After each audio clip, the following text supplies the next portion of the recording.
Oh, this time I didn't do it. That's still ace before beauty. You Even if qualify. beauty You comes on qualify first. on both. Only qualify for one. You qualify for both. Well, I don't know about that, but it'd be nice to think beauty, because all I look in the mirror, all I see when I look in the mirror anymore is like an old lady. So, I can still kick your butt, but I'm just saying, That's all right. Yeah. So, there are a couple of things that before we bring Julianne on, that we might want to chat about that I found out this morning. Yeah. So apparently our moving school board elections to November bill is being held up by a bunch of the weenie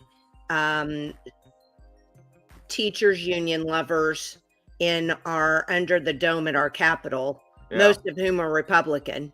Yeah. Plaque is a big part of that.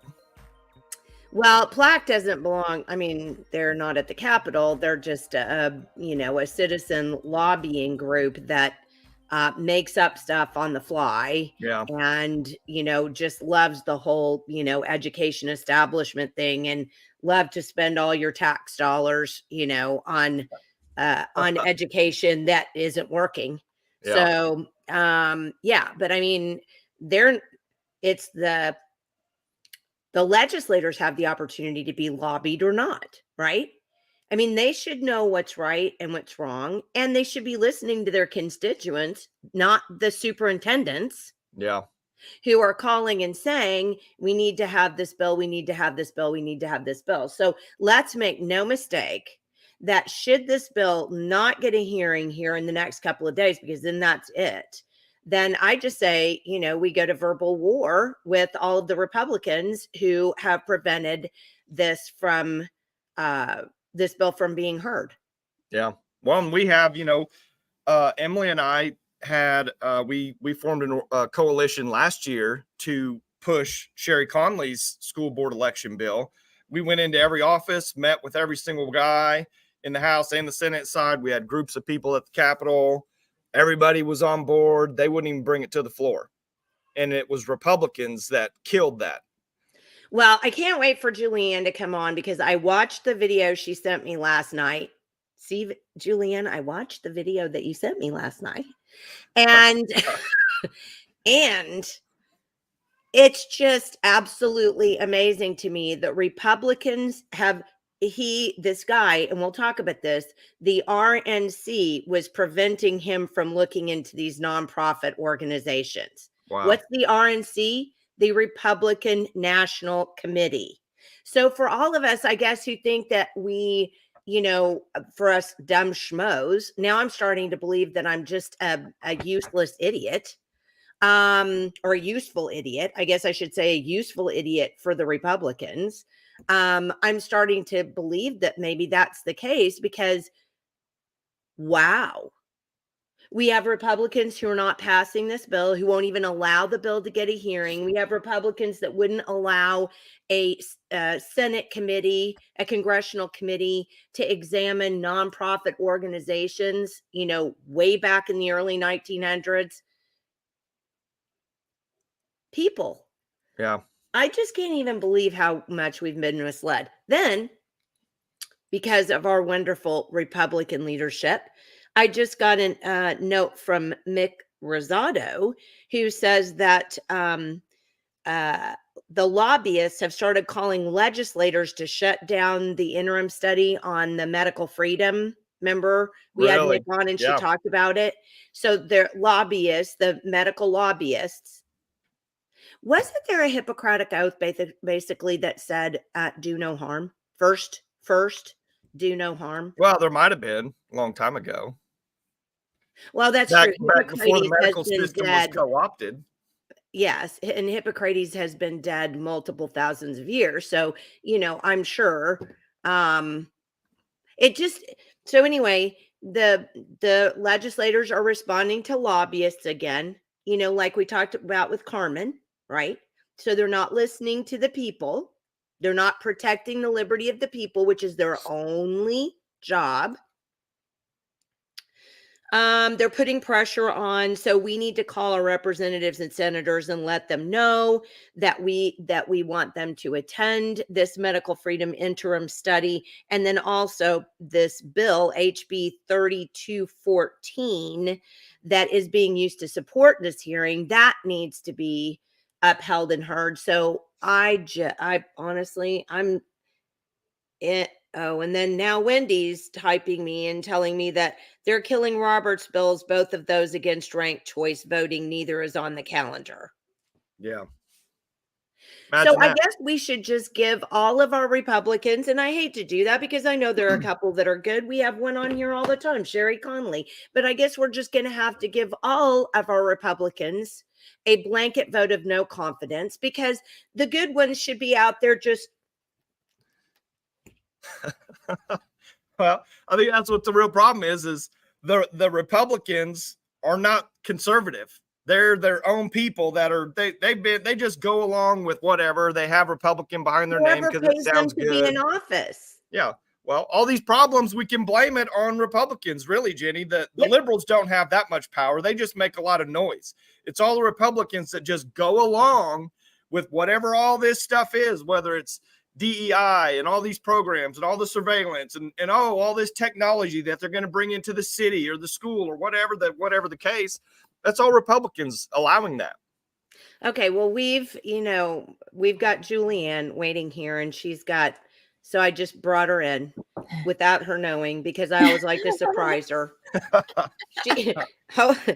Fortunately, I never see her, like picking her teeth or anything. So I couldn't surprise her that well. Good morning, Julianne. How are you? I'm great, Jenny. How are you? How are you, Michael? Great. We're both mad. Good. You should be. There's That's a how lot we to are. be angry about. There is. I know. So I want you to tell me, just start talking a little bit. You sent me a video yesterday to watch or the other day to watch, and I watched it last night. And I'm not like super happy about you sending that to me. I'm sick of being enlightened.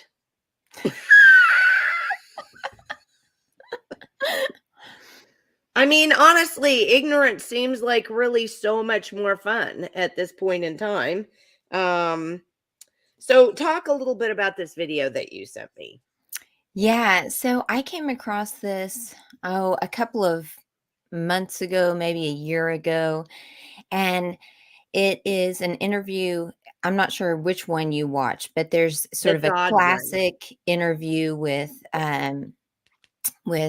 Edward Griffin and Norm Dodd, who was one of the special investigators on a congressional committee to investigate not the work of nonprofit tax exempt foundations. And, I was blown away when I first saw the video, because that report came out in the 1950s. That's when the investigation was going on. Yeah, right back. And then the interview was, I think, maybe 1980 or late 70s with Mr. Griffin. And I was shocked that this had been available to the public for so long, but I had never heard of it until I started doing some of this investigative work. And yeah, there you go. It is a very important interview because it talks about the influence that these nonprofits have over every aspect of government. And, you were mentioning the lobbyists. This is crucial for anyone to understand how these nonprofit tax exempt organizations back lobbyists, they back policymakers in government, outside of government, in civil society, as they like to call it, and they're usurping the will of the people.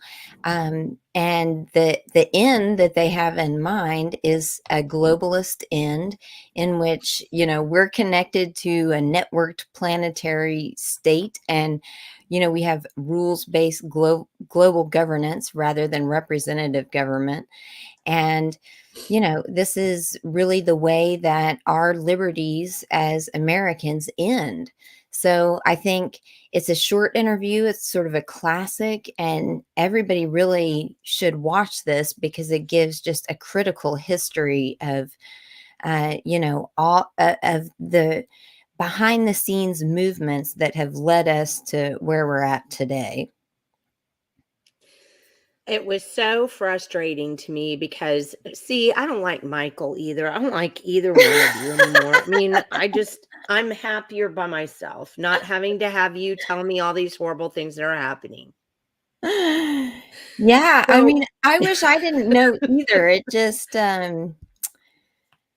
well, Michael, I don't know how was it, like a year ago that you told me about killing Uncle Sam? At least, yeah. Yeah. So he told me about that book. We've talked about it on the show with you before, Killing Uncle Sam. And when I was watching this interview with Norman Dodd last night, I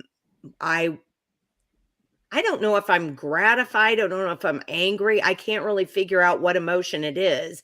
But for him to actually reference so many of the things that were in the Killing Uncle Sam book, where he talks about what happened in the mid 1800s and about how bad JP Morgan was and what just a horrible man he was, and about the influence of they're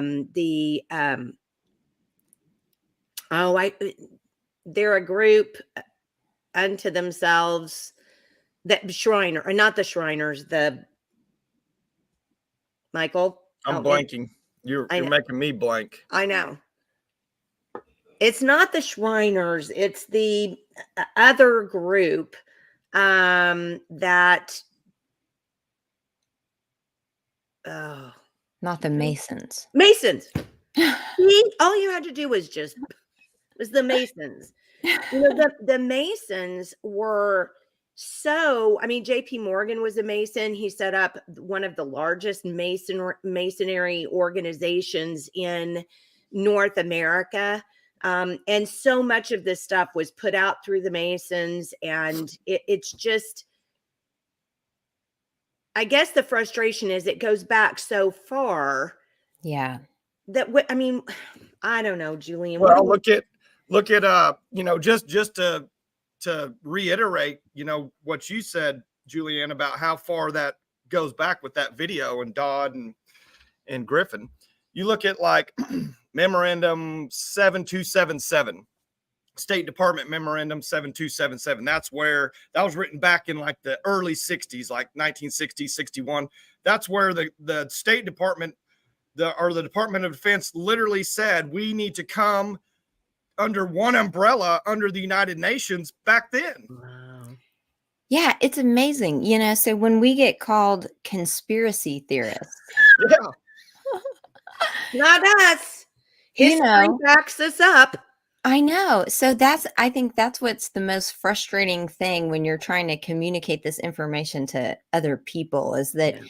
you know, you look at the evidence, it's in the congressional record, it's in corporate white papers, it's readily available to anyone who knows where to look. Now, most people don't know where to look. They're busy kind of living their lives. And I was the same way. I always say it until about 5, 6 years ago. Um, so I get it, but when you start to see these things and then you encounter all of this evidence to back it up, and you think, if I just show this to the average person, then they're going to be persuaded of what's happening. And then, you know, once they see it, they'll be able to, we hope defend themselves against it. Uh, there's that the optimism of thinking that the evidence will compel people, and then there's the frustration of seeing that no one really wants to watch it because or look at the evidence because they hear something that is disturbing, and they think, oh well, this just can't be the reality, and that person must have found some fringe source on the dark web, and they're just making this up. And I think, no, it's not that way at all. It just takes a little bit of research to figure these things out. So it's Well, tough. that's kind of what has played into society. If you think that there's some type of global anything, you're crazy. But I just tell people, literally, I tell people, you believe in good and evil. There's good and evil, and that. I mean, I always just use that quote. The greatest trick the devil ever pulled was to convince everyone he doesn't exist. Just Yeah. because you don't think that globalism exists doesn't mean it doesn't exist. It's here, and it's out in the open, especially with the internet now more than ever. Yeah. And I mean, when you hear the word globalism, it just triggers people. But all you have to do is look at, how the Chamber of Commerce is working, how leadership and professional development groups are working. And one of the, I think, most important things for people to understand is how these ideas are uh, they're formulated at the top, and the narrative surrounding those ideas is formulated at the top, and then it is presented to people in situations that flatter them, like, say, a leadership conference that Yeah, is at the yeah, national level, and you have some state representatives, or local businessmen or HR professionals that go to these conferences, and they feel sort of important going to this select group. And so they're already in a situation to receive the ideas that are going to be communicated to them, and they get excited about them, and then they pass them down. Once you understand how that network of ideas and the transmission of those ideas works, it really makes a lot of sense. I mean, this is coming through, uh, you know, I like civil society organizations, and I use that term because it's all over the corporate white papers. The World Economic Forum is talking about we need partnerships between government, business, civil society, uh, and people, they're not suspicious of civil society. They think, oh, these nonprofit groups are doing good works, and they have no ulterior motive. So the trust is already sort of there. And when the ideas that support globalism, or some of these new economic policies, or the you know social emotional policies like DEI, are brought to us by these respectable civil society groups, we're just naive for the most part. We're just willing to trust it, and we don't consider how the consent really has been manufactured and deliberately uh, you know filtered through all of society. Well, So people use the language that these groups use, and they don't even know what they're really talking about. So globalism is a trigger word for people who are just sort of uh, unaware of how these ideas are manufactured. If they knew how they were manufactured, then I think they would, scrutinize these terms more cautiously, and they would get to the heart of what they really mean. see, and I'm not really sure. I think there's a segment of the population that would. I agree with that. But I think what happens, and I think Christians have, frankly, and I'm a Christian, have been our own worst enemies. Yeah. Because what we do is we say, oh, what, like you said, oh, the nonprofit that, the um, Catholic charities, they're great. They're Christian.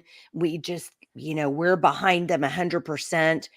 And it's this, I think the human spirit in itself, it wants to see the good. I Yeah. mean, if you're not, mentally ill and a sociopath or something, I mean, you want to Yeah. see good, you know? And so it's extreme. That's what puts us on the back foot all the time, Yeah. is that we want to see the good in things. We want to feel like we're being helpful. We want to feel like what we're doing makes a difference. All of these things we want, we feel, and it just precludes intellectualism. I mean, I really honestly do think it almost precludes into intellectualism. How many times, I mean, Michael, my goodness, Michael goes to doors and talks about what's actually going on in Edmond public schools, and people go, no, they're not. No, it's not. Yeah, I mean, exactly like that. I might have knocked on your door, Jenny. You might have said that exact same thing. I mean, instead of saying, oh my goodness, well, let me look into this. You don't even have to say, oh, I believe him. He just showed up at my door. I mean, Yeah. you don't even have to do that. But we're not even in the middle ground of people saying, well, that's interesting. Maybe that's something I should look into further. They don't do that. We've been, I believe, and we've talked about this before, so I know that you agree with me. We've been propagandized into emotional thinking. We don't intellectually think, we emotionally think. We use our emotions to tell us whether something is bad or good, and it's absolutely ruined this country, and it's absolutely ruining, I mean, it's ruined Christianity in so many sections. You look at the Pope, I just saw something he came out and said today, and you just think, are you do, do you have access to the Bible, or are we reading the same one? Or, because I'm, I'm out in left field on this. So let's go though in the Dodd interview. And I do recommend that everybody watch it. It's hard because it's old, and people don't like watching these old things that were actually videotaped. And it can be hard to watch him because he clearly has emphysema and it's hard for him to talk. So it can be hard, but I really suggest, if you have an open mind, go watch that video. And I see some people have gotten on later. If you weren't at the beginning, go back to the beginning of this video when we're finished and look at the other video that we popped up about Norman Dodd and this interview that he did with Griffin. What is Griffin's name? First name? G. Edward Griffin. Edward. That's right.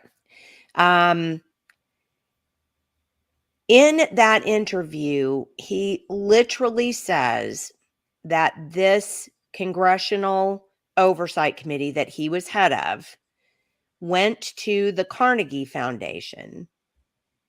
And because this was around the time of, was it before the House Un-American Committee?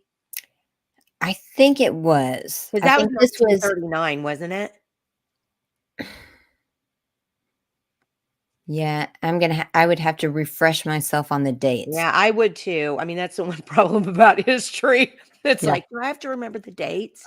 But I'm pretty sure it was before the House Un-American Committee, and McCarthy and all of that kind of stuff. This was actually prior to that, this committee. And when he went to Carnegie, why don't you talk a little bit about the Carnegie Foundation and what the Carnegie Foundation actually told Norman Dodd? Yeah, well, so he describes in the interview how he had chosen an attorney to, or maybe I think that attorney had been appointed by the He was committee. He appointed. didn't choose her, Yeah. but she was sort of progressive leaning in her politics, and she was participating in the committee just to make sure that it was following the laws and standards. And so the Carnegie Foundation opened its library to the committee. I mean, there was a lot of, back and forth to get them to do that. But finally, they said, okay, well, we have all of our papers. The committee wanted to look at the minutes of the meetings that the Carnegie Foundation had had. I think it's Carnegie International Peace Foundation. And And they so were all handwritten at the time, remember? yeah, I mean, and so these were stored, these physical copies of the minutes were stored in a repository. And, just to make it difficult for the committee, they said, okay, well, you can go look through these. You can send someone to go look through them by hand. And this attorney was assigned to go, this sort of progressive leaning attorney. And she came back, and her report to Norm Dodd was, I think he says her eyes were like saucers, because she had read in the minutes where the Carnegie Foundation had discussed the need to introduce collectivist policies into the US, even sort of joining the US with the Soviet Union in terms of ideology and global goals. And they weren't even covering it up. They had said, we can't really do this through hard power politics. uh Wars, of course, are good because they sort of prime the people for the build back better, let's say. I mean, so Well said. you can start to change policy through a war, but the goal isn't a sustained war so much as it is fatiguing the people into wanting a new kind of peace that the foundations were going to bring about, and not in accordance with the mores of our country or the laws or its constitution, but rather with this globalist technocratic idea of how to implement a rules-based international system of order. So what was her name? I can't remember I the honestly attorney's can't name. remember It'll either. say it in Yeah, the notes to the interview. But yeah. she came back, and she was shocked to discover how these nonprofit organizations, Carnegie in particular, was deliberately undermining the principles of the American Union. And they do it through soft policy, through influencing education, through influencing textbook publishers, and just putting these ideas in the public mind through media, through those leadership groups and other think tanks. And I would say they've been quite successful. Well, and then let's go even a step further. She came back after all of that and eventually lost her mind because we talk about cognitive dissonance, where you think one way, but then hold a different set of views. And she had held this set of different views and was forced to think in another way. And it just broke her. I mean, she was like, Yeah. how in the world can this be happening in the United States of America, where these unelected officials who have tons and tons of money and don't forget, the way they were doing this was they funded essentially, and it doesn't say that here. But in the interview with Norman Dodd, he basically said that that particularly the one foundation I've suddenly lost, not the was it the Rockefeller Foundation?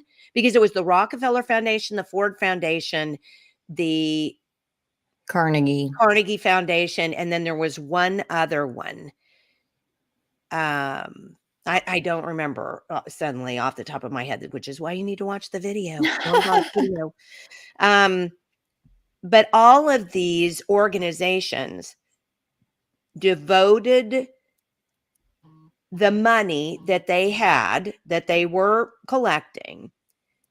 They wanted to give grants to schools to teach antithetical history. They wanted to not teach the history of the United States. They wanted to teach an antithetical history of the United States, an incorrect history of the United States, a history of the United States that was compatible with their one world ideas. And the way to get that done is by shelling out a whole bunch of money. And really, Norman Dodd made it sound like the Carnegie Foundation funded World War I, because that's what they made it sound like. And when you really think about it, and you read, books like Operation Gladio, and you read, The Killing of Uncle Sam, you realize how entrenched, particularly the CIA in America, has been in all of these groups, propagandizing people, funding wars, creating abuse of narcotics, because it's a whole economy that they use around the dealing in narcotics and dark money. So it was just the one attorney, that left-leaning attorney or progressive-leaning attorney, went nutty over it. Yeah, I mean, it's just amazing to think of these people sort of getting together and plotting how to deceive so many people. For what? I think at the very top of these groups, whether it's the Masons or some of these other secret society cadres, they know exactly what they're doing. And I think that it's a satanic project, and it's just based on the lust for control, and destroying God's creation.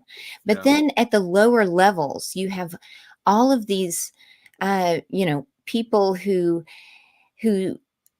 don't think critically about the project itself, and they just get sucked into the language. Like you say, it feels good, it sounds good. Oh, we want peace, right? So they're not able to evaluate the reality that, okay, this Carnegie Foundation for Peace, it is promoting and propagandizing a war for the sake of peace. Right? I mean, that is a standard Marxist tactic, right? And there's just not the intellectual, rational connection in their minds about, okay, do the ends justify the means? Like, can we really bring about peace through these wars? And then, looking at just the deception involved. You're going to deceive an entire group of people. You're going to, harm through these war policies so many people. For what?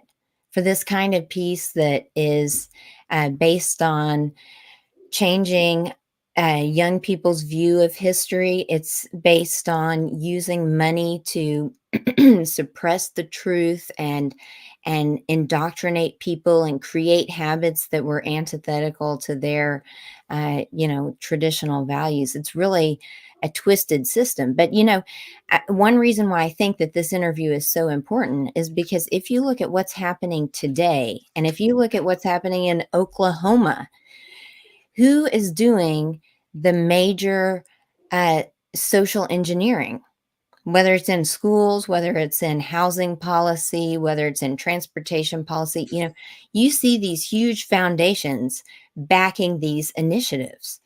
And everyone today still thinks, oh, yeah, George Keizer Family Foundation. They're a great group. They help poor They're kids. donating money to help They give people. away so much money. They've built this wonderful park in I Tulsa. know. They're And such good people because they just give away so money. yeah, and I like pick on George Keizer all the time, but Well, it but he's goes in to our everybody. backyard. I think I we know. deserve to. He's easy, but it's all of them. So, I just ran into another foundation. Somebody sent me a message and said, "Have you ever heard of this Koretz Family Foundation?" And I had not heard of them, but just a quick search. You look at them, and they're here in Tulsa. Their goal is to transform the 918. That's our area code. So, uh, and they are partners with the Aspen Institute, which Oh, is no. another Bad, bad, bad. foundation, tax exempt foundation, and people are just not questioning the influence that these groups have or their motivations, but they're absolutely transforming, education in Oklahoma, transportation in Oklahoma, housing, property rights, uh, economic, the entire economy. So if you look at any of these bills that are being introduced in the legislature here for revamping the economy, you can trace the money, and it's going to go back to these giant foundations that have an interest in doing what, like switching the way our economy works, from one that's based on money, as the medium of exchange, to an economy that's based on uh, exchanging social credits or behavioral outcomes. So let's think about this. I mean, now you're getting me fired up. Like, if we're I moving to, can't imagine that. Really? I would get you fired. sometimes I'm a little slow in the morning. In the morning and at night, I'm pretty slow. But Well, and I want to make a point real quick, Julianne, yeah, before you start going into this. I just want to say and get your take. All these groups, all these committees, all these organizations, they're all basically self-promoted as the experts. yeah, Oh, They yeah. literally go in and just say, "We're the expert. Come to our meeting. Come to, we're putting on this deal here, this here." They invite the city council members and people and that's just how they disseminate their information. And they're no more of an expert than anyone. right. Well, wasn't it Limbaugh who talked about the Center for the Science and the I don't remember, and he said it's just two guys with a copy maker. That's all it was, and yet everybody was bowing down to all of their leftist leaning policies. And it was basically this couple who had, a copy machine, and they were sending faxes everywhere, and we don't ever stop to go behind. And then here's a couple of things that I thought of while you were talking about, because we talk about propaganda, but we very rarely give instances, and people go, I'm not being propagandized. Well, yes, you are. And here's one way. So let's say that the COVID. Carnegie, huh? I What? said COVID. Oh, yeah. Well, let's back up. So let's just say that the Carnegie Foundation actually did finance World War I, like it said in their notes, right?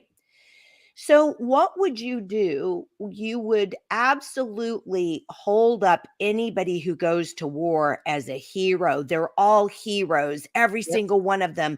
They laid down our lives for us. We have to, just love and respect everybody who went to war. Yeah. Well, here's a problem with that. When you do that, you can't discuss any problem with a war. Yeah. You can't discuss it critically. You can't discuss it intellectually. You can't have any discussion about a war, because if you do, you're going to offend those who fought and died for our country, right? Yeah. And they'll shut you down. They'll say, oh my gosh, I have said things before just on that level. And I've had people who have been in the military unfriend me by droves, because they're like, how dare you speak about the military like that? Well, the military is part of the military industrial complex, which actually runs the wars, creates the wars, all of these to destabilize economies and entire countries so that they can be taken over by the powers that be. Yeah. And when you stop and you think about that, and I'm not saying, and don't, if you even, I will come find you and kick your butt. I am not saying that people should not, that we should look down on people who fought wars. Those people went and did the best that they could, and they did what their country asked them to do. And we should thank them for their service. But what I'm saying is, we shouldn't put them up on a pedestal so high that we can't discuss the war in which they fought. Because look what happened with Vietnam. Yeah. I'm not a fan of Jane Fonda, but there was something wrong with that war. Yeah. Yeah. But we can't talk about it because then, we're besmirching the reputation of all of those people that fought. That's the kind of stuff, that's the kind of propaganda that they use on us to keep us from really deeply critically thinking about the things that they're doing to us. Yeah. For conservative audiences, I think this is really critical, to see how, patriotism is weaponized, right? Yeah. It To is. see how faith is weaponized, something that you were talking about, like Christianity uh, is being put in the service of this new social engineering economy. And it's got a sort of more, uh, I don't even want to say conservative, but it's got a sort of Christian faith-based aura to it, but it's not it's not deep, it's not into theology, it's really about promoting this social change and positive outcomes that has nothing to do with the doctrine of sin and redemption through grace, right? It just has to do with feeling good because you're changing the world. So patriotism, faith-based, any kind of Look work at or Renee. what'd she say? Emotional yeah, it is. It's exactly emotional Way to go, manipulation. Renee. Yeah, and then the third is about business and sort of prosperity.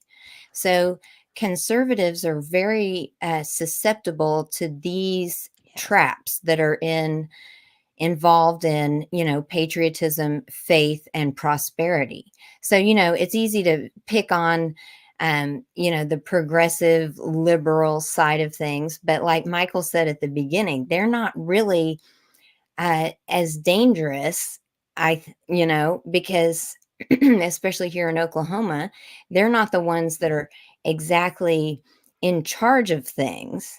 What we need to be on guard against is the influence of these people who claim to be Republicans, Yeah. or they take that party line, and then they promote the police state by appealing to our desire to support, our country and our troops and American values. But you really have to dig deeper and figure out, like, okay, are the American values that are being superficially touted as the justifications for these policies, are those um, what the average person is interested in preserving, and they're not, these superficial uh, narratives about, oh, well, we need to protect American interests, we need to support our troops, we need safety and security here at home. Those Yeah. are all just glossing over techniques to implement the surveillance-based police state. Well, and And let me interrupt you again, sorry. no, that's fine. But think about what Norman Dodd said. What stopped Norman Dodd? What group came forward and said, well, you got to stop this. We're not going to support this. The Republican National Committee people, the RNC, didn't want these nonprofit groups looked into. So now let's extrapolate that to today. Yeah. So, how many times when people, including elected officials, will look at me and say, I don't care about dark money. That's what Citizen United was for. It's my First Amendment right to be able to use dark money to be able to compete in these elections, blah, blah, blah, blah, blah. So, you compare that, right, to what's going on. Well, what about dark money? There is a federal law that prohibits foreign money to be used in any kind of election in this country. But if you don't know where that money's coming from, Yeah. right? Because it's dark money and it's my First Amendment right not to have to tell you how much money I put in. Who's to say it's not coming from foreign sources? So we buy this stuff hook, line, and sinker, and it's absolutely antithetical to what our founders, I think at least, tried to create, with a government centered around the people, by the people, of the people, for the people. That's not where we are right now. No, I mean, the founders wanted to, use competing interests to check the formation of very powerful factions, right? And a faction could either be a small group of people or a large group of people. It didn't matter, but they had their own special interest that was against the good of the public. And so, what we're seeing today is that these foundations have huge amounts of money, and they have an oversized ability to influence, policy here, and they have interests that are contrary to the good of the people. So these are factions par excellence, and just because they have the title nonprofit attached to them, and it doesn't mean that they're doing good for the people. It doesn't mean that they're not self-interested. They're very self-interested. They want to undermine the, individual liberties that the Constitution guarantees to citizens. Well, and the way you do that is by destroying the way history is taught in this country. And the Rockefeller Foundation and the Ford Foundation both were investigated by Norm Dodd, and they both said that what they wanted to do, and they were happy to tell him. I mean, they legitimately were like, sure, we'll tell you. What are you going to do? What are you going to do to us? We've got way more money than the government has, right? Yeah. I mean, it's the hubris is just outstanding. And basically, the people from the Rockefeller Foundation and the Ford Foundation both said, well, you know what we want to do is we want to use money to put out grants to change the way history's taught. Yeah. And schools everywhere. Michael, what do they want more than anything? Schools, money. There's what money. That's it. They don't really care about parents unless the parents have a lot of money to give them. They don't really care about that because all they want is money. Oh, well, we just got this new grant from the Rockefeller Foundation to teach that we all came from aliens and we're here on this planet, but we need to be sent back. Oh, well, that sounds great. Let's do that because we're going to get $500,000 to do that. Am I wrong, Michael? It flatters them. So this is what I think is, one thing that you said earlier, Jenny, about, people generally are sort of optimistic and they want to do good, and that is being used against us, like that trait. And I have a little graphic that I sometimes share that says, what's one of the most powerful motivators for human beings? And it's not wealth, it's not status, it is the idea that you're doing good for another. So people generally, and this is that graphic comes from behavioral economics and behavioral psychology research. Like, we are really motivated to make a positive contribution to society. So you have, the flattery that goes on from these giant foundations. They Here you go, give Jen. small town people the ability to win a big grant from a prestigious organization, and the ability to make a positive social change. And so again, the people, the grant recipients are not thinking about how, this grant has been tailored to affect a program of social engineering. They're just thinking, oh, look, this has to be good because it claims to help people. And, oh, it comes from this prestigious organization that isn't in it for the profit. They're just in it to give money away. So grants, any kind of grant, whether it's from the federal government or whether it's from a nonprofit, these are weapons. So people need to steer clear of all grants right now.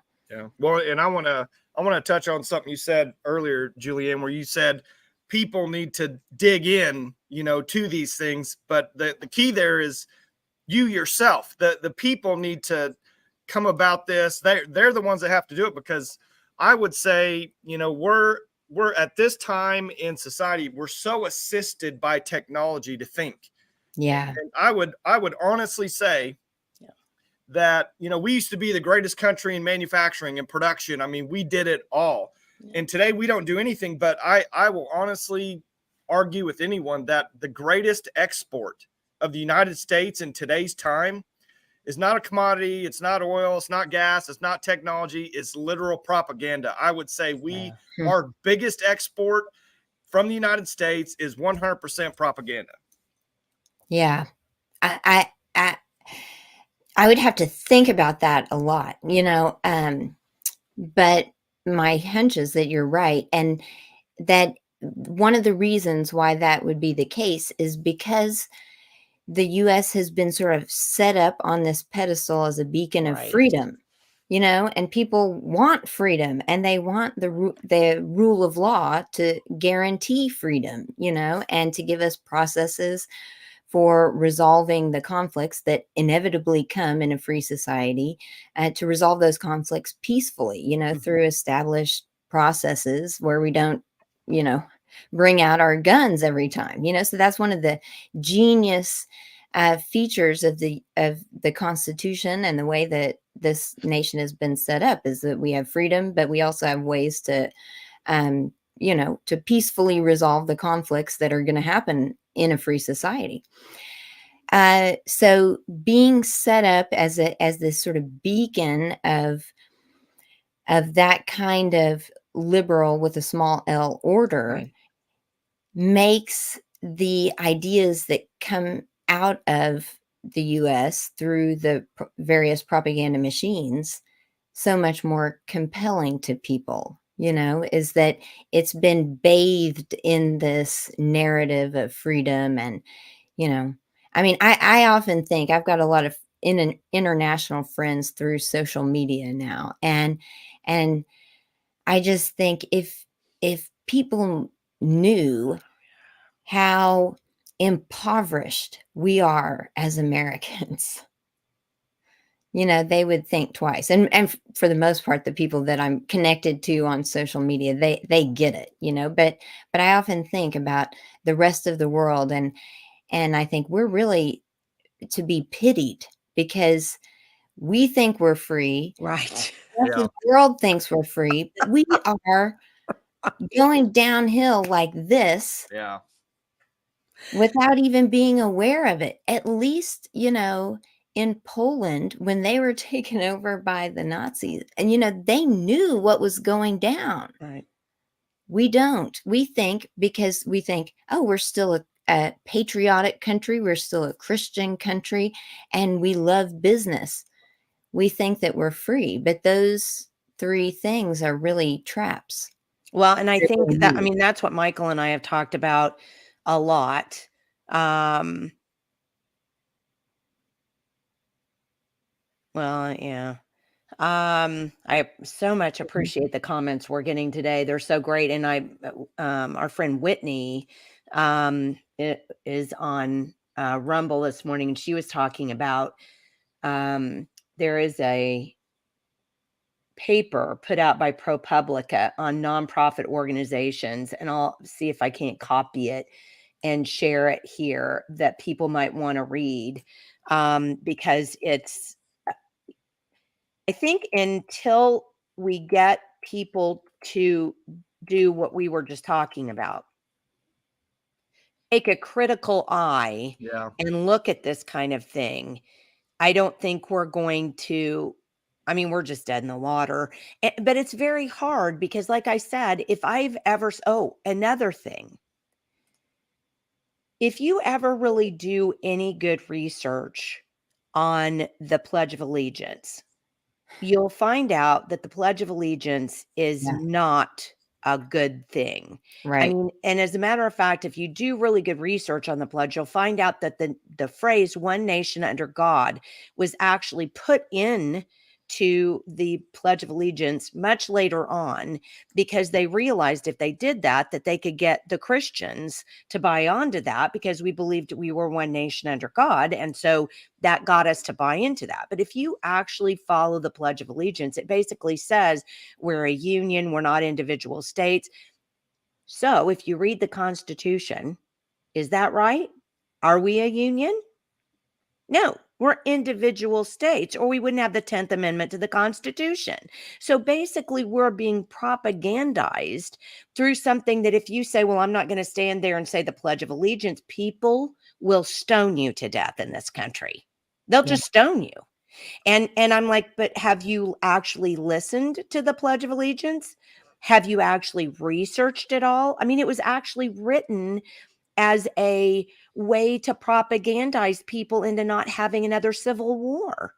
Yeah. Because if they believed we were all in it together and we weren't individual states, we wouldn't go back to having another civil war, because that ruined so much of the nation's economy and the really rich people who had investitures in cotton and slaves. Yeah. I mean, I think, this whole new world order, the new economy, the social engineering project, it's all designed to usurp individuality. Yeah. So I mean, we can talk about the level of, states participating in the union, and we're seeing the destruction of states and the melding of them, and through regionalism and just, centralization at the federal level. But when we sort of penetrate to the spiritual underpinnings of this that affect human beings, rather than, constitutional institutions, then we see that this program is designed to make you think of yourself in terms of, a a part of a larger whole, right? And so your individuality is subordinated to the collective. And in that Dodd interview, they mentioned several times how the collectivist urge was behind the activity of these nonprofit organizations. It's social betterment, it's everything from me to we.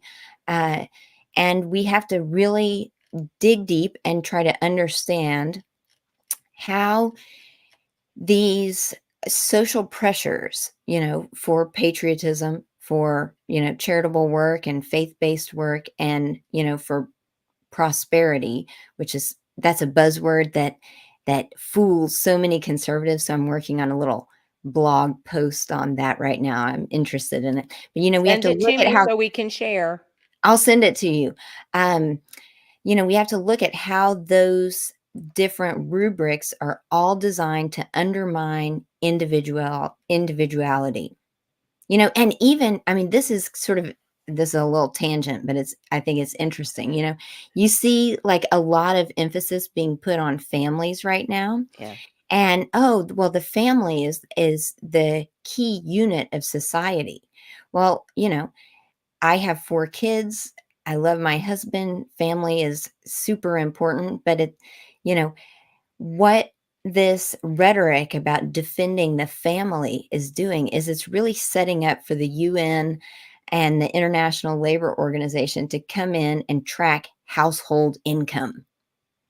It has nothing to do with actually promoting strong families. It has everything to do with tabulating productivity at the household level and having the International Labor Organization come in and track all of your taxable or productive work so that they can measure human capital against these sustainable development goals. That's just an aside, but it goes to this push to suppress the importance of the individual as a member of a country, and as a citizen, and also really before God, because Christ came to do what? To liberate individuals. Yeah, it wasn't a corporate deal. Right. He wasn't liberating the church.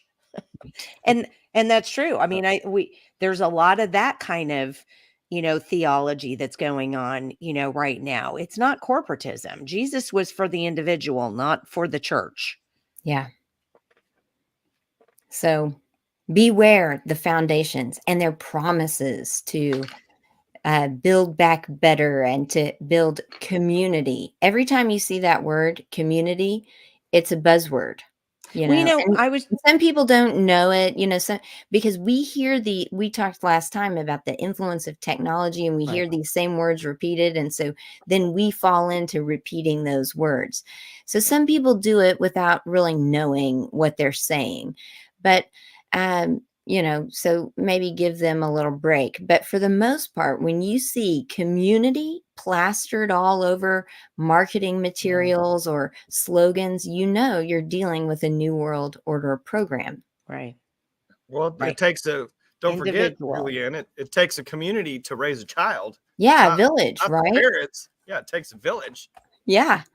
You need community schools with wraparound services, which now, I mean, employers are going to do that same process that we see with wraparound services in schools, doing to kids and controlling every aspect of their lives. Employers are going to do that to adults. Wraparound services, your health care, is at the pleasure of your employer and the benefits it offers, Okay, your so I'm so transportation, glad you said that. all of it. I'm so glad you said that because I have complained about that for years, and you tell people that and they can't believe that I would say that their employer shouldn't pick up their health care. Yeah. It's Don't as say that, though Jen. they think, because if you go to work for a person, you negotiate your salary. And if you want to negotiate healthcare in there, here's how you do it. You say, I need to have $6,000 a year extra in order to pay for my healthcare. Because all that this here, we're going to give you a package Yeah. deal with your healthcare, and we're going to give you a 401k. Now, who owns your 401k? Yeah. Who owns your health care? And I'll give you a perfect example. So, my friend Whitney, I had to call my friend Whitney yesterday because Whitney, part of her job is to, help people with their insurance and Medicare and Medicaid. So, I went to go visit my 90-year-old dad yesterday. And he's on a fixed income. So, he's got bills and they have to meet the fixed income.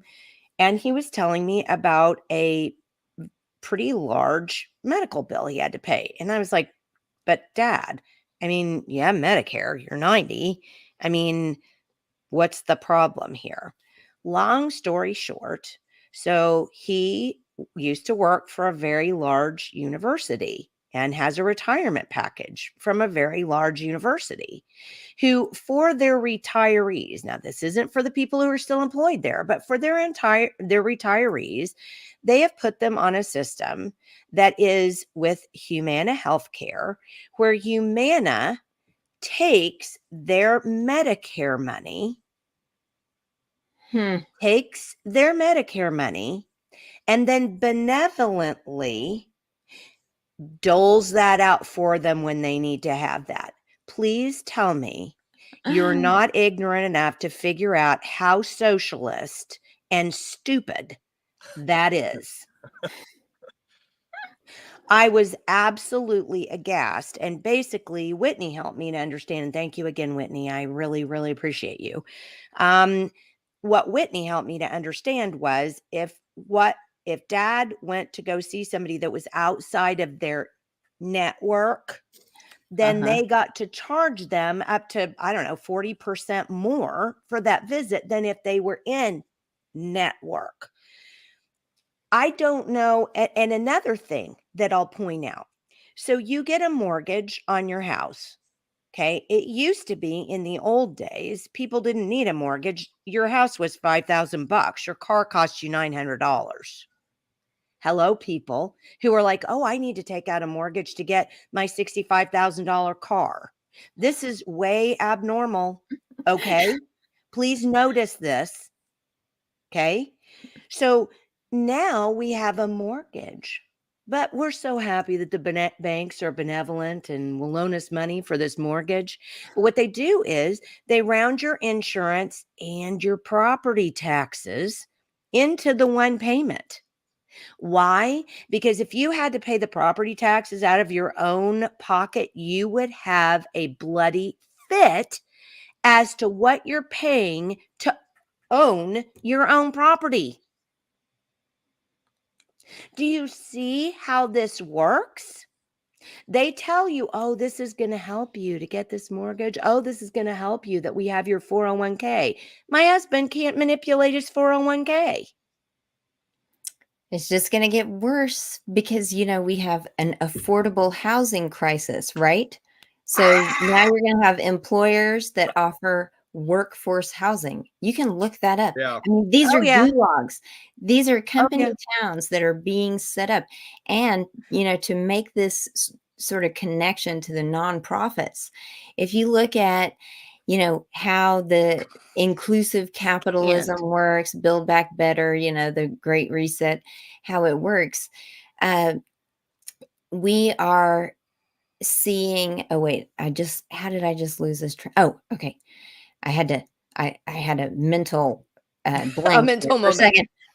So what this new economic system tries to do, and people should watch for legislation at the federal level on the definition of a corporation, because within this Great Reset paradigm, all businesses, and whether today they offer or operate for profit or not, they're going to be transforming themselves into B Corps, public benefit corporations. So No. yes, like this is, you can download the white paper from the WEF, Oh, no. so look up this phrase, leveraging corporate purpose. You want to know what ESG scoring is all about? Well, that's how you transition from an economy based on money to one that trades in value, which is social credits, it's social engineering, behavioral compliance. So you're going to have all of these different corporations that stop tracking profits in the sort of traditional way, and they start tabulating their ESG scores, their metrics. And then they get to claim that they are a public benefit corporation. So they are promoting a healthy planet and prosperity and diversity, equity, and inclusion. And so you have these employers and corporations today that are sort of going to morph into these public benefit, nonprofit institutions. Now, there's going to be some gray area and some fuzziness, but when we think of how, the influence that tax exempt foundations, especially, charitable foundations, have had, and they're they're just insulated from public scrutiny, and they don't have to pay the taxes, right? That's in the name itself. And then they have all of this reputation capital built up around their do-goodership. Yeah. Well, now you're going to see employers and for-profit corporations sort of moving toward that public benefit model, and they will control every aspect of your life. So if you're worried about the Carnegie Foundation's influence over the State Department and over representatives and over education, just think Council for what Foreign Relations. yeah, just think of what's going to happen when employers have that same immunity Yeah. from public scrutiny and from, legal accountability. It's going to be a mess. So people better figure out how this works and start to stand up against it. Well, and we see that now just with these larger private foundations like the Bill and Melinda Gates Foundation. I mean, look how much bad they do all across the world, and nothing ever happens. They're still, look how much money they give away. Look what they do. Yeah. Yeah. I mean, they have more influence than the government. And so, the nonprofits have it and the corporations have it. We talked last time about just how, like, the big tech companies, the defense contractors, the banking industry, all of those different corporations, which are really controlled by, institutions like large institutional investors and hedge funds and the banking cartel, Right. they exert such a pressure over our lives through their ability to influence government. Yeah. So Yes. what's left to the private sector is very little, but then, as this trajectory progresses, we're going to see employers using that same type of influence over their employees. So, And they already have. Look at COVID. yeah. I mean, Yeah. that They should have been a already wake-up have. call. Mhm. If you don't want to work here, you better take a shot. Yeah. Well, we're going to have to wrap it up because we're getting into the second half hour, or the third half hour. But I do want to ask you this and tell me what you think. I mean, at this point, we're kind of, the fulcrum is so far away from us because we've just allowed this stuff to grow out of control, thinking, being lulled and propagandized into believing this was all for our own good, and that America was too big to fail, and the Republicans were all great, and fill in the blank. So I know that right now it's tough. I mean, it's tough. It's kind of, you just think, well, what am I going to do? I'm one of so few, and I'm such a little, thing. But if we don't start standing up for ourselves, and I think the bottom line comes from this, we are supposed to have individual representative government in this country. There's nothing corporate that was enshrined in the Constitution about this country. What was enshrined in the Constitution was the rights, responsibilities, and liberties of the individual. So I think, I don't know, Julianne, but don't you think if we just try to get people, and there are a lot of engaged people on our program today, which is great, and they are engaged. Don't you think that what we need to say is, look, you guys, they're engaged. Go out and tell all of your friends and try to get to have these conversations with people about, even if it has to start with with wars or the Pledge of Allegiance or nonprofit organizations, and say, this country is based on the individual, the rights, the liberties of the individual. We can't have those if Humana is taking our Medicare and not even letting us have access to that because they can deploy it better. We're not practicing that if our employer is creating our retirement systems for us and then managing that themselves.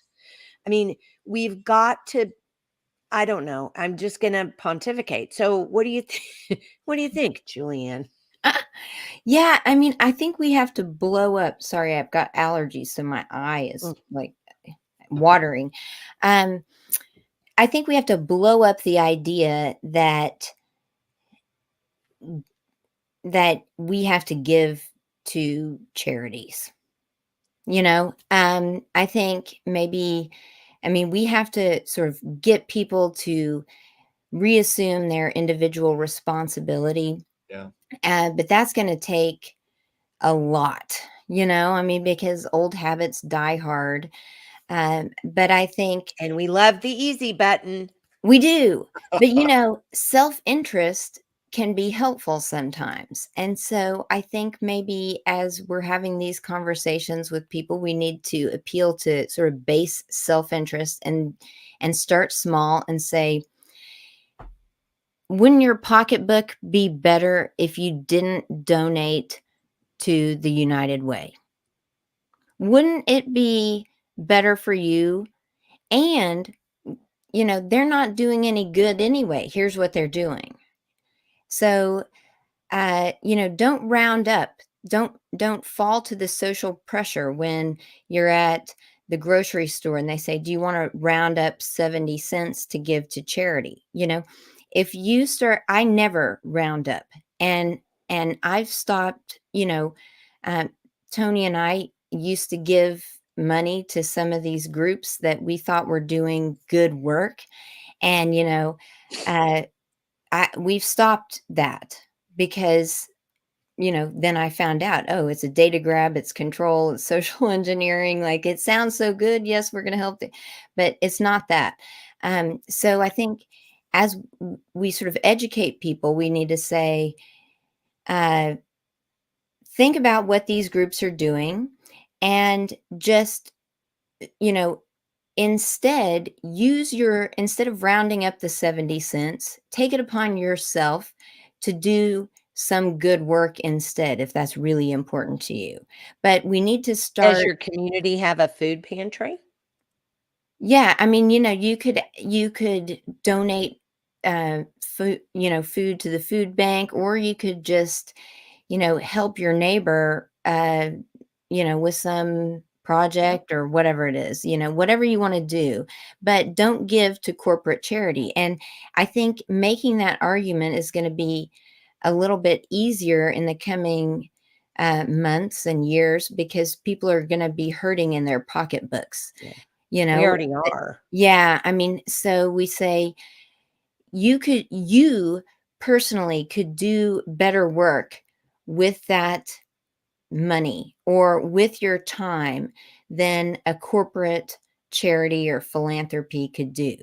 And I think these little steps of saying no to the cashier who asks you to round up, that can be a sort of training in resisting the social pressure, because there's a lot. And when people go to their work, there are all sorts of incentives to donate a portion of your paycheck to the United Way, and you get to wear jeans this day, or whatever little goofy incentives Yeah, they if you're a offer. state employee, in the two different places that I was employed as a state employee, they virtually bully you. Yeah. They virtually bullying you So into we need donating to. to the United Way. You're Right. not going to donate.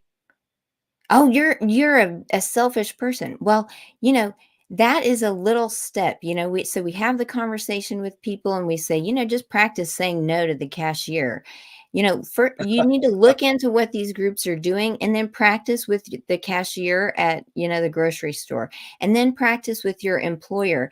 And if people would just little by little, start starving these institutions of their funding and their volunteer base, and then their reputation capital, then we could, I think, maybe make some progress. Look, it's going to take a long time to undo this Yeah. garbage, Oh, yeah. and it's going to take a miracle. But I think if we do these small manageable steps, then even if we don't save our country, you're still strengthening your resolve against the communitarian pressures to conform. And that is good in and of itself, Well, I and let think. me even say, my husband and I were talking about this morning.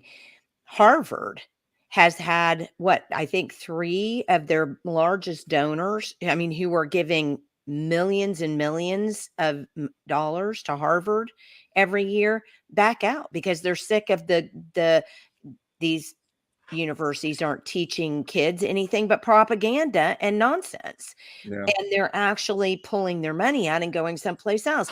Well, what about you who donate to OU or OSU? Stop doing that. Yeah. Because then if you donate to these organizations, to these universities, and then you go, I can't believe how much DEI OU has and blah, blah, blah. You should be probably stoned because that's And just you have to pull out ridiculous. of the conservative, libertarian leaning, faith-based organizations as well. Heritage Foundation. Oh my Yeah, gosh, when they actually hired Mike Pence, and you're like, "Why are you people giving Heritage Foundation one thin dime?" yeah. I mean, across the board, you should not give any money to groups that are engaged in creating a positive social impact, because that's just new speak for this new economy of social credit scoring, which is exactly what Carnegie, Ford, Rockefeller were setting up. Well, and This is look at just in American terms. So pull out of all of it, stop volunteering your time, and educate people so that you chip away from that veneer of reputation capital yeah. that makes everybody trust these organizations. People have to distrust big business philanthropy, big business charity, Well, and just big business. like you said, conservative, groups. I look at AFP, Americans for Prosperity. They are Buzzword. funded mainly by Koch. They're the ones pushing all of this. They practice dark money. They've pushed all this tax credit for making private schools public schools. And people give to and they have actually kept me from being in meetings. And they have actually decried our organization because of the fact that we're telling the truth about them. I mean, that's just nuts. I mean, I'm sick of trying to play nice with these people. You can't play nice with them. There isn't any. They're just bad groups. Yeah. Well, Conservatives shouldn't have anything to do with these people. Yeah. Well, on this issue, you can't just hit the easy button like always and just give some money, wash your hands, say everything's great. You know what? What's that old Chinese proverb? Rather than give a man a fish, teach him to fish. Yeah. We have to take some personal responsibility and teach people, so they know, so they can take personal responsibility rather than just constantly washing your hands. Oh, I did my good. I gave some money here because, like Julianne's pointed out, those organizations have complete ulterior motives that are not in the best interest of this country and the people. And I just always want to remind everybody, this is a republic for the people, by the people. And the bigger government gets, the less control, we're just completely controlled as the government gets bigger and bigger. And, until we take some personal responsibility, that's not going to change. But they make it so easy with technology and everything else. And yeah. Well, I enjoyed this topic. I love having you on. You're just so Julianne's the best. I know you're so knowledgeable and just calm and while I'm freaking out over here. Well, you're over banging your head. Julianne, I do that too. After I've woken up. It's just, I mean, it's bad. So there are things that we can do. But again, it goes back to doing them for ourselves and taking care of ourselves instead of expecting other people to do it for us. Well, I'll just write a check that will absolve me of having to do whatever. No, it doesn't. It doesn't. You know what that reminds me of? Rewind back to when I was a kid. If my dad would mess up really bad, he would just basically buy something from my mom Yeah. instead of just fixing the problem or taking responsibility for it or It's whatever. Hey, I just bought you this. Everything's good. It's just, that's what it did for what you just said just flashed in my mind that. Yeah, but I mean, that's kind of the way that it works. So I think what we have to do is, just continue to do what we're doing, which is enlighten people to the problem. If you can look at Harvard, for example, and see that, big mega donors are now going, I'm not supporting this nonsense, then we should be encouraged that we can do that on our own level. So I just, and starting small, starting in your community, starting with your neighbors, like you said, Julian, is really the place that we need to be. Yeah. Not In Oklahoma, this should be easy. I mean, mentioned. because you have good people here who care about each other.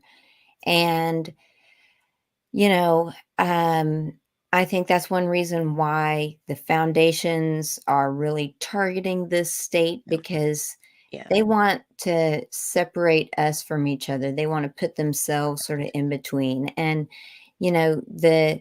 the hearty Americana spirit that's here, we just have to remind each other that is bigger than this artificial manufactured social pressure. And I think Oklahomans they will respond to that. So we start small, we wake up that decency and the goodness that is so visible in the people here, and then we leave it up to God. And I agree. I agree. And baby steps. Get out of government, get out of controlled things by baby steps. If you're going into uh, if you're just a newbie and you're getting into the workforce, don't allow your 401k to be a part of your employment package. You just say, that's great, but I'll just take that extra money and I'm doing my own 401k. I don't need that match. I'll take money from you for my insurance, but I'm not going to subscribe to your plan. We're going to have to do, and that may mean that you do with less money because you're having to put more money into your own insurance. But for God's sakes, what's it going to be, people? What's it going to be? Freedom! No, we need to have that part of, what is the movie? Braveheart. Braveheart. Yeah. We need to have that at the beginning of our podcast. I'm going to come in blue face paint next time. There you go. Half blue.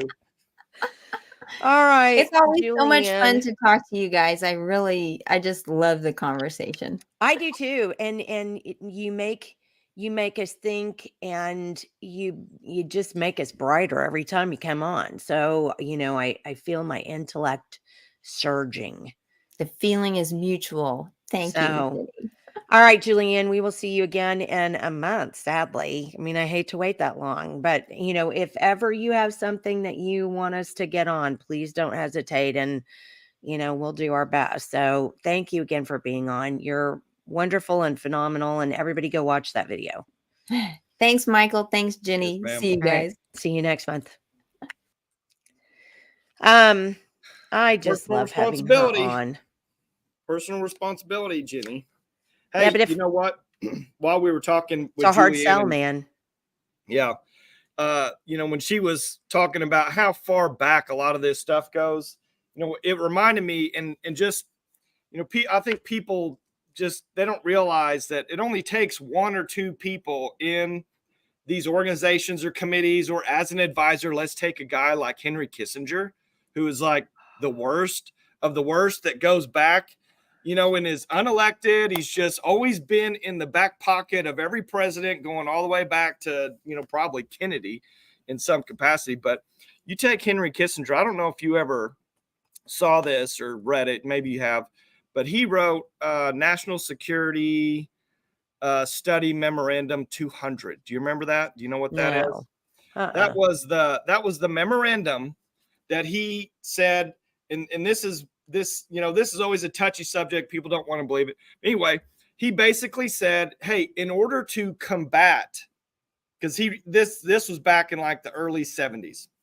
He said, in order to combat communism and socialism and all these things, we need to start controlling the population. We need to have complete population control. Oh yeah. So he wanted to, make sure that in these third world countries, people, they were only going to have 1 or 2 kids, because that's where communism can root and grow and come against the United States. You need to look that memorandum up. You could just type in NSSM 200 and you can read it, but it's 100% population control to combat against communism is what that's for. Well, but that was why they started Operation Gladio, right? Yeah, the CIA started all of that under the guise of getting rid of communism. Yeah. So it doesn't, it's not like it's some huge conspiracy with all these people. All you need is just a small group of people that's in all these different organizations as the guiding light, as the expert, telling, these groups like the Trilateral Commission or, all these groups, here's kind of the plan we've been thinking of. And then they just disseminate it. And then it goes out, to the smaller and smaller levels until it hits your local, city council and school board and, everything else. Yeah. That's how it's disseminated. It is. I mean, it is. That's what the Aspen Institute and, all of these. The Guggenheim or whatever, and all of these places. That's what this is all for. So, the only way to stop it is to recognize that we're individuals and that anything outside of that can't be good. Yeah. And it has to be looked at with a very, very clear up close lens. And, we've got to quit this, I trust it. If it's, we have to, we just have to, it's all on us. Yeah. That's what it really comes down to. And we talk about it all the time. To me, it's 100% personal responsibility. You take responsibility for your health. You don't need all that healthcare, all that medication, all that over the counter, everything. You take a good look at your own health. Emergency medicine is great, but the allopathic treatment of everything, and where does all that come from, Jenny? That comes from the Rockefellers. Yeah, I'm not shocked. They took all that over. They took pharmaceuticals over a long time ago and basically created that current medical system of treatment, that we have now. It's all money. Well, on Friday, we're going to shove some more unpleasantness down your throats because we're going to have Carmen Greider back, and she's going to talk about the organizations that are giving the most money to your legislators at the Capitol, which is probably one of the reasons why we're not getting school board elections. Yeah. How many years was that? 3 years that we've tried to do that, and it's not happened. And we have a Republican-led legislature. So yeah, these are Republicans that don't want citizens to be in charge of things. So just keep that in mind. Keep that in mind. Keep in mind that it was the Republican National Committee in 1911 or 15, whenever that was, that wanted to prevent the Congressional Committee from looking into nonprofits. Just saying. Goes back a long time. It's been a long plan. Well, I mean, we've got to take off the rose-colored glasses. We got to take away the easy button. If we just take responsibility for our money, for our life, for our family, for all our own things, and not so dependent on all these external agencies. Wow. Okay. Well, honestly, I thought it was a great conversation today. Really enjoyed it. I know that you'll love to see Carmen, who will be here on Friday, and she will have all that information. So please tell your friends, get your friends to watch. And if you don't, for some reason, you don't make it live, that's, I get it. I totally get it. We both get it. Just come back, download the video, take your time and watch it. So at least that way you can fast forward through my rants. Oh, All right, Michael, as usual, I love to see you and I love doing the podcast with you. And we will see you again with Carmen on Friday. yes, ma'am. All right. Thanks, Thanks to Jen. everybody who donates and watches. And we'll see you again on Friday. Have a great day.